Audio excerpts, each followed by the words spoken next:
अगर माताजी ऐसे ही काम करवाती रही तो एक दिन मेरे डोले छोले बन जाएंगे। और फिर शाम को मुझे मेरे हाइट के फ़ायदे पता चले तो सुबह उठते ही लग गए थे छोटे मोटे अंदर का काम करने। बाहर जाके देखा तो माताजी कंबल धोने के लिए लगी हुई है और मैंने भी मम्मी के कहे अनुसार मिट्टी के ऊपर 2 साफ़ सुथरी लुगड़ियाँ बिछा दी थी कंबल सुखाने के लिए। फिर एक-एक करके वो सारे कंबल मैंने वहाँ मिट्टी के ऊपर डाल दिए। ये है गाँव का पुराना ट्रेडिशन, जहाँ मोटे कपड़े, कंबल बिछाने ऐसे मिट्टी में डाल के सुखाए जाते हैं और कुछ जगह आज भी ऐसे ही सुखाते हैं।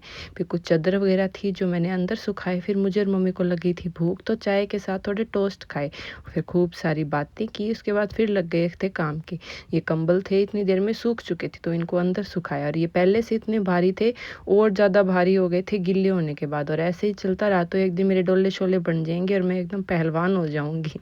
फिर थोड़े नहा धो के थोड़े सा बाल सुखाए धूप में, अलूनी घी के साथ गाजर की चटनी खाई। उसके बाद दोपहर को फिर पानी आ गया और मेरी माता जी 2 कंबल फिर पानी में भिगो के उनको धोने लगी और मुझे उनके साथ लगना पड़ा। तो एक कंबल को मैंने गाया और दूसरे को मम्मी ने।